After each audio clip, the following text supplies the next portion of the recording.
vast.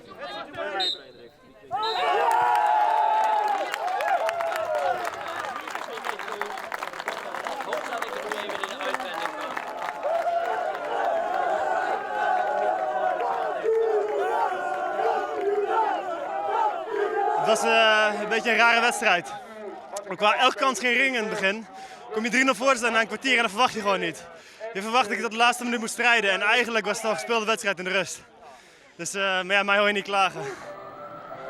Even waarom. Toch het linkspul van Fiboa in balk op vreed, kan Drasterboys nu al kampioen worden. Dan mag er wel even won worden van de Overswelsjes. Het is een wonderbaarlijk seizoen, want Jelwijs de competitie stier Fiboa alle punten voor op het Drasters. Maar zo'n 3 november had de ploeg van Fred de Boer net meer verlen. En heel april werd de koppositie oernaam. En de boys hebben een bliksemstart. Want al na 6 minuten is het 1-0 toch Matthijs Eppinga. Doelpunt, de Drasterboys. Gescoord door nummer 9, Matthijs Eppinga. Hij bezorgt Drasterboys de start die ze graag willen. En het wordt nog mooier, want goed 4 minuten later komt de bal voor de voet van Peter Jansen Klomp. En dan is het al 2-0. 2-0 Drasterboys zit op rozen. En in die fase slag het dan ook alles. Drasterboys houdt de druk. En wat ze ook doggen, alles verhoort in goud. Said Hassan met een beauty van een doelpunt. En na een dikke tier liekt de titel al in de boeze.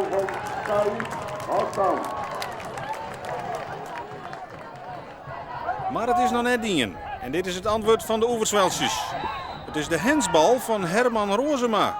En dus de panel voor Overswelsjes. Wout Klein-Velderman die mij van 1,5 meter beziekje de stoom wat draaglijker te maken en dat slag het. En dat brengt de rest dan op 3-1. Cambuur-trainer Henk de Jong is al 42 jaar lid van de Drasterboys. En hij zocht dat het wel goed zit met zijn clubje. Ik vind het geweldig wat Fred de Boer doet met die hele jonge jongens. Dat ze dat gewoon op dit moment presteren. En als ze zat terug in Blues horen hier gewoon in de hoofdklasse. Als ze gewoon heel nuchter spelen, komt ze een heel eind. In de tweede helft zal net het allermeeste meer gebeuren. Het is wel een vrije trap van Drasterboys. En via die vrije trap kunnen ze de voorsprong uitbreiden. De tweede goal van Peter Jan Klomp zorgt voor de bevrijdende 4-1. En na 1 hier promoveert Drasterboys weer waarom naar de haatklasse. De blommen binnen voor de jonge selectie die het toch onverwachts opred had. En dan kan het feest echt los.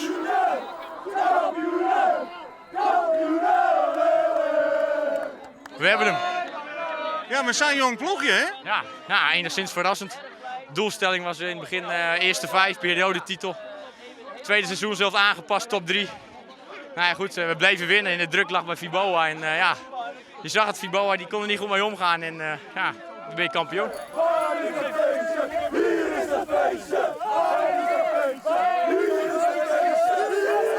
Naarmate het seizoen vorderde zie je dat de ploeg groeit.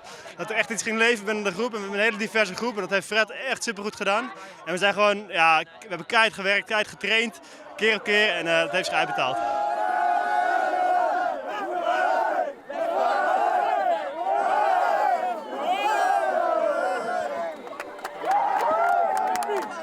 Het is sneller gegaan dan verwacht. De ontwikkeling van spelers, de ontwikkeling van het team. Dus ja, ik moet heel veel mensen dankbaar zijn, want alles heeft geklopt. Je hebt wel eens seizoenen dat niet alles lekker loopt. Alles leek goed te gaan, ook als we blessures kregen, ook als er schorsingen kwamen. Alles bleef kloppen, dus dat is, ja, ik ben heel trots.